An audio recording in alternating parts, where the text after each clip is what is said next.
उत्तराखंड के धारचूला की घटना। पिथौरागढ़ जिले के धारचूला में बादल फटने की खबर आ रही है। बादल फटने से एनएचपीसी कॉलोनी तपोवन में झील बन गई है, जिससे धारचूला का खतरा और मंडरा रहा है। आपको बता दें, एसडीआरएफ और प्रशासन की टीम घटनास्थल की तरफ रवाना हो चुकी है।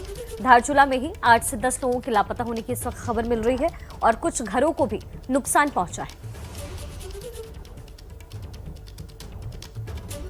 बादल फटने से 7 घर जमींदोज हो गए हैं और साथ ही आपको जानकारी दे दें कि धारचूला में ही 8 से 10 लोगों के लापता होने की खबर मिल रही है। उत्तराखंड से बड़ी खबर। बादल फटने के बाद इस घटना को लेकर के लगातार लोगों में डर का माहौल। बादल फटने से एनएचपीसी कॉलोनी तपोवन पूरी तरीके से झील में तब्दील हो गई। तो इस खबर पर आगे भी आप तक अपडेट्स हम पहुंचाते रहेंगे। बात कर लेते हैं यूपी की। यूपी में बाढ़ बारिश ने एक बार फिर से जोरदार दस्तक दे दी है। कुछ जिलों में हो रही लगातार बारिश और नदियों के बढ़ते जलस्तर से परेशानी खतरे के निशान को पार कर चुकी है। यूपी में बाढ़ से कैसे हालात बिगड़ चुके हैं, देखिए इस रिपोर्ट।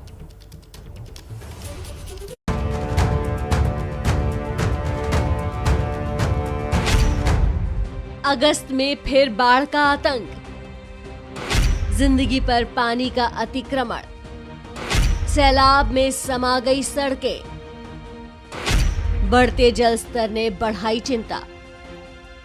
अगस्त का महीना खत्म होते होते यूपी में बाढ़ ने एक बार फिर एंट्री मार दी है। पैर पसारती नदियों के प्रसार से पहले ये तस्वीरें देख लीजिए। अंडरपास में फंसी बस आधी डूबी हुई है। बस की हेडलाइट के नीचे का हिस्सा नजर नहीं आ रहा है। बस के पास खड़े एक शख्स से पानी की गहराई का ठीक से अंदाजा लग रहा है। बस में सवार लोग मदद की उम्मीद में खिड़की से झांक रहे हैं। आखिरकार प्रशासन की तरफ से मदद पहुंचती है। पहले बस को जेसीबी से धक्का लगाया जाता है और फिर रस्सी से बांधकर बाहर निकाला जाता है। ये सुबह पानी भरा तो अंडरपास में पानी बरस रहा था, अंडरपास में भर गया था।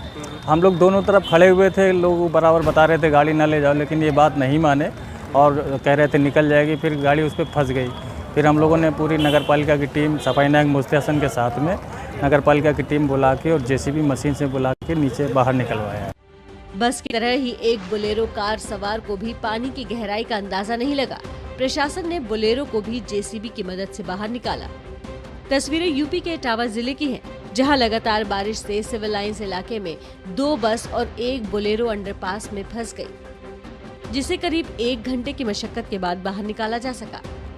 नदियों के बढ़ते जलस्तर ने यूपी में एक बार फिर परेशानी बढ़ा दी है। देखिए घाघरा नदी किस रफ्तार से किनारों को निगलती जा रही है। गंगा से लेकर घाघरा नदी तक इन दिनों उफान पर है। गोंडा में घाघरा खतरे के निशान से 34 सेंटीमीटर यानी 1 फीट से भी ज्यादा ऊपर बह रही है, जिसका नतीजा ये हुआ कि सैकड़ों एकड़ में लगी धान और गन्ने की फसल बाढ़ के पानी की भेंट चढ़ गए। ठिकाना है नहीं, शाम को जर काटी कुछ बीमार है जा कुछ हुआ तो यहाँ कोई सहायता है नहीं भैया। कोनो दरिया में कोनो जाए डगर नहीं सुझाव थी कि कौन मर जाए, कहाँ जाए दवाई तो करावे, कहाँ खाने का रहने का कौन ठिकाना है नहीं। बहराइच जिले में तो और बुरा हाल है। गांव के बीच से घाघरा का पानी बह रहा है। सारे रास्ते पानी में समाये हुए हैं। लोगों के लिए नाव ही एकमात्र आखिरी सहारा है। बहराइच में करीब 2 दर्जन गांव बाढ़ में डूबे हैं। लोग अपने मवेशियों के साथ सरकारी स्कूल और पंचायत भवन का रुख कर रहे हैं। यहाँ पे पहली बार 12 साल के बाद इतनी बारिश की वजह से यहाँ गांव वालों की आपत्ति हो रही है। यहाँ काफ़ी आदमी का नुकसान पहुंचा है। खेती बाढ़ के कारण खेती सारी बुड़ चुकी है। ये पानी बढ़ रहा है कि कम हो रहा है? बहुत ज़्यादा ही बढ़ रहा है। घाघरा की तरह ताप्ती नदी भी रौद्र रूप धारण किए है। सिद्धार्थनगर जिले के सैकड़ों गांव और हजारों बीघे में लगी फसल राप्ती की भेंट चढ़ चुके हैं। कई गांवों का जिला मुख्यालय से संपर्क पूरी तरह खत्म हो चुका है। बाढ़ के पानी ने घर आंगन में घुसपैठ कर ली है। यूपी में बाढ़ की दूसरी लहर की बात करें तो 18 जिलों के करीब 620 गांव बाढ़ प्रभावित हैं। सरकारी आंकड़े के मुताबिक 148 गांव का सड़क संपर्क कट गया है। एसडीआरएफ, पीएसी के साथ साथ एनडीआरएफ की तैनाती भी की गई है। नदियों के बढ़ते जलस्तर ने लोगों के माथे पर परेशानी की लकीर गहरी कर दी है। तो ये तस्वीरें आपने देखी, हैरान करने वाली हैं, परेशान करने वाली है। और ज़्यादा अपडेट्स के लिए हमारे साथ हमारे सहयोगी रणवीर जुड़ गए हैं, उनका रुख कर लेते हैं। रणवीर, हमने इस रिपोर्ट में ये भी दिखाया लोगों को कि किस तरीके से वो लोग परेशान हैं जिनके जो घर बार हैं वो बढ़ते हुए जलस्तर की वजह से उनसे छिन गए हैं। ऐसे लोगों की मदद के लिए सरकार क्या कुछ कदम उठा रही है? देखिए, सरकार ने अपनी तरफ से एनडीआरएफ, एसडीआरएफ और पीएसी को अलग अलग जगहों पर तैनात किया है। इस वक्त 66 ऐसी टीमें हैं जो इन बाढ़ प्रभावित इलाकों में लगाई गई हैं और लगातार जो राहत आयुक्त की तरफ से और मुख्यमंत्री ऑफिस की तरफ से निगरानी रखी जा रही है कि जो भी लोग बाढ़ प्रभावित हैं उन तक राशन पहुंचे, उन तक शरण बनाया जाए जहां वो रह सकें। और इसके अलावा जो लोग बंधों पर रह रहे हैं क्योंकि उनके मवेशी हैं, उन लोगों के लिए तिरपाल वगैरह की व्यवस्था हो।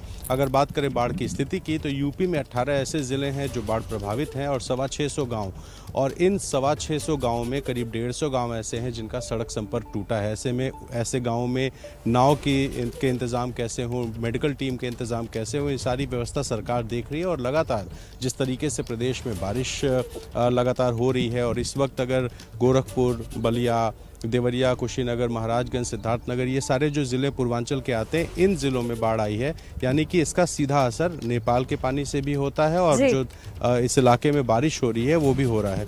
तो मुख्यमंत्री का शहर गोरखपुर से लेकर आसपास के सारे ज़िले प्रभावित हैं और यहाँ पे यूपी में सीएम ऑफिस से लेकर राहत आयुक्त के दफ्तर तक लगातार मॉनिटरिंग की जा रही है।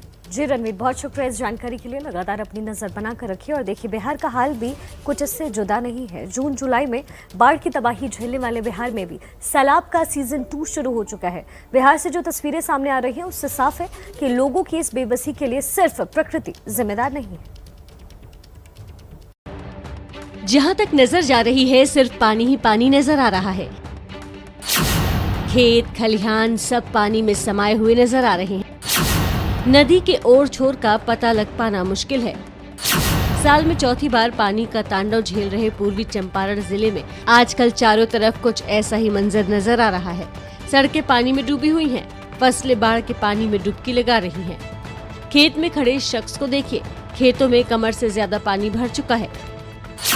एक हफ्ते से हो रही बारिश की वजह से सिकरहना, बागमती और लाल बकिया नदी एक बार फिर कहर बरपा रही है। दर्जनों गांव को एक बार फिर पानी ने जकड़ लिया है। फसलें तबाह हो गई हैं। आएगा, ऊपर से आएगा तब ना हम लोग देंगे, यही तो बात कहकर हम लोग को हटा दिया जाता है। कौन सा नदी है? ये बागमती है, बकिया और बागमती दोनों है। ये रोड जो सड़क है कहाँ कहाँ तक जाती है? ये शिवर तक जाके मिलती है, ढाका से शिवर मिलती है। कब से ठप है? ये जब बाढ़ आती है तो ठप हो जाता है, बरसात में पूरे ठप समझिए। बाढ़ से ग्रामीण इलाकों का तो बारिश से शहरी इलाकों का हाल बुरा है।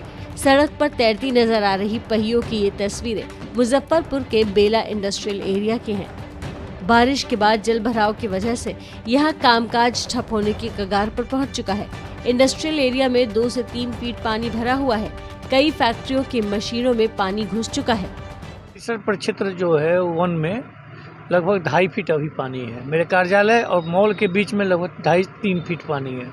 कर्मी को भी जाने में परेशानी, उद्यमी भी आते हैं उनको भी परेशानी है। और ये अभी निकासी का एक नाला वाला कुछ खोला गया है, धीरे धीरे पूरे शहर का जल जमाव यही होता है। लोगों को परेशानी के इस मुकाम तक पहुंचाने में प्रकृति से ज्यादा प्रशासन जिम्मेदार नजर आ रहा है। प्रशासन कहीं पानी निकासी में नाकाम है तो कहीं पुल तक मुहैया करवाने में। ये तस्वीरें दरभंगा के बिरौल क्षेत्र की है। लोगों ने चंदा इकट्ठा करके जो चचेरी का पुल बनवाया है वो कमला नदी में पानी बढ़ने से बह गया। अब 4 किलोमीटर की जगह लोगों को 17 किलोमीटर लंबा चक्कर लगाकर जाना पड़ रहा है, जिससे छात्रों को सबसे ज्यादा परेशानी हो रही है। लद्दू का पुल बन जाता है तो हमारे लिए सुविधा होगा कि हमारा कोचिंग का डिस्टेंस कम हो जाएगा, 4 किलोमीटर के आसपास पड़ेगा। लेकिन अभी हो क्या रहा है, पुल बना हुआ नहीं है तो लगभग 15-15 किलोमीटर 30 किलोमीटर आना जाना हो जाता है। तो साइकिल से तो हम लोग 30 किलोमीटर आ जा सकते नहीं हैं। लेकिन देख सकते हैं आप अभी भी पानी आया हुआ है। पहले भी कोरोना का हमारा पढ़ाई का काफ़ी व्यस्त रहा, बिजी रहा, लेकिन अभी हाल फिलहाल में खुला है। पानी के कारण फिर से हमारा पढ़ाई बर्बाद हो रहा है। उत्तरी बिहार के इन इलाकों में हर साल बाढ़ से ऐसी ही बेबसी की तस्वीरें सामने आती है और बाढ़ की तरह ही प्रशासन की लापरवाही में भी कोई बदलाव नजर नहीं आता। तो देखिए, उत्तरी बिहार एक बार फिर से बाढ़ की चपेट में है। बिहार के वैशाली से हमारे साथ जुड़ रही हैं हमारे संवाददाता निधि श्री, बिहार की स्थिति हर बार ऐसी ही होती है। वहां के लोगों को कितना और इंतजार करना पड़ेगा कि वहां की स्थिति में कुछ सुधार आए?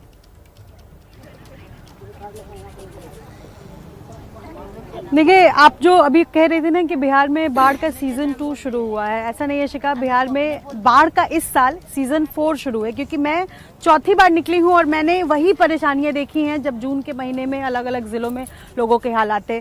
मैं इस वक्त वैशाली जिले में हूँ, भगवानपुर प्रखंड है और हरिवंशपुर गाँव है। पहले आपको पीछे की स्थिति दिखा दे। ये पूरा का पूरा हिस्सा पानी में है और ये चापाकल है। चूंकि मैं अभी थोड़ी ऊंचे जगह पर हूँ, इसलिए मेरे लिए आप तक बात कर पाना बिना पानी में खड़े हुए आसान हो रहा है, लेकिन चापाकल की स्थिति देख सकती हैं। अच्छा, दूसरी स्थिति क्या है यहाँ पर? आसपास में जिन लोगों के घर हैं, इनके घरों में क्या हालात है ये देखिए जरा। अब ऐसे में भला कोई कैसे रहेगा? पूरे घर में पानी है, पूरा का पूरा पानी। और पिछले लगभग 10 दिन से ऐसी स्थिति है कि पूरे घर में पानी है और लोगों के पास रहने के लिए नहीं है, कुछ खाने के लिए नहीं है। खाने के नाम पर क्या है? तो ये सामने आपको महिला दिख रही है, हेमंता देवी। मैंने पूछा क्या खाती हैं, तो इन्होंने इस तसले में ये घोंघा दिखाया है मुझे। ये उपाय है इनके पास खाने के लिए। एक चूल्हा मुझे दिख रहा है यहाँ पर। अब इस चूल्हे को अगर आप देखेंगे, आसपास के इलाके में जितनी महिलाएं हैं वो इसी चूल्हे पे खाना खाती हैं, लेकिन इस तवा को आप देख लीजिए, इस पे खाना बन पाएगा क्या? माचिस जो है वो पूरा खराब हो चुका है। तो ये स्थिति है इस आसपास में। अच्छा, दूसरा घर मैं आपको दिखा दूं एक बार। इस घर में भी वही स्थिति है, क्योंकि सामान निकाल के कहाँ जाएंगी, सड़क पर पानी है, घर में भी पानी है। और ये इधर आइए तो जरा, क्या नाम है आपका? आरती कुमारी। तो सड़क पे क्यों नहीं रह रही हैं? पानी है पूरा। पानी हाँ, कहाँ है? अच्छा, सड़कों पर आपको स्थिति में जरा दिखा दूं। प्रशासन को लग रहा होगा कि यहाँ पर पूरी तैयारियां हो चुकी हैं। जरा कैमरा पर्सन विशाल राय मेरे तस्वीर दिखाएंगे। ये सड़क है और मुख्य सड़क पर पानी है। और आगे देखिए, चूंकि चचरी का एक थोड़ा सा बड़ा पुल इन लोगों ने, पुल भी नहीं है, चचरी का एक पटरी जो है वो इन लोगों ने बनाया है, ग्रामीणों ने अपने थोड़े बहुत पैसे जुटाकर। और इसी से यहाँ से आगे जाने का रास्ता है, क्योंकि सड़क जो है वो तकरीबन नीचे 10 फीट गड्ढा है, लिहाजा यहाँ से कोई आदमी आसानी से पार नहीं कर सकता है। ये स्थिति है इस आसपास में। और इस तरफ की स्थिति जरा दिखाइए, पूरा ही पानी। बिल्कुल, मतलब घर पर पानी, सड़क पर पानी। और यहाँ पर ये लोग बता रहे हैं कि ना तो कोई वार्ड परिषद से। जी बिल्कुल, दिखाइए आप तस्वीरें। जी बिल्कुल, देखिए यहाँ इस तरफ भी अगर आप देखेंगे तमाम घरों में पानी है। और यहाँ इन लोगों की शिकायत ये है कि यहाँ कोई भी नहीं आया है। प्लास्टिक, पन्नी, खाने पीने के नाम पर कुछ भी इन लोगों की मदद नहीं की गई है। ये महिला यहाँ पर है, क्या तकलीफ हो गई? हमें से तकलीफ है, 1-1.5 महीना से मैंने पानी आ रहा है, कोई नहीं आया, कोई नहीं सुनवाई लेता है, कोई नहीं।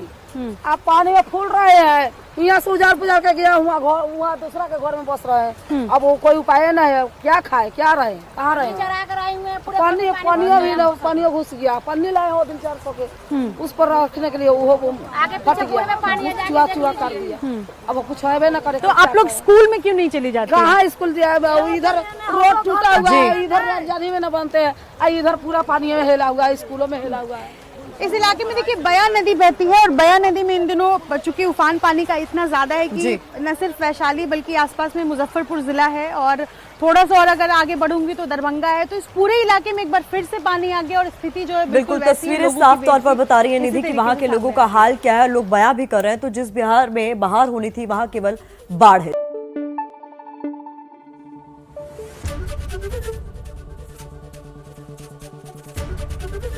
एबीपी न्यूज आपको रखे आगे।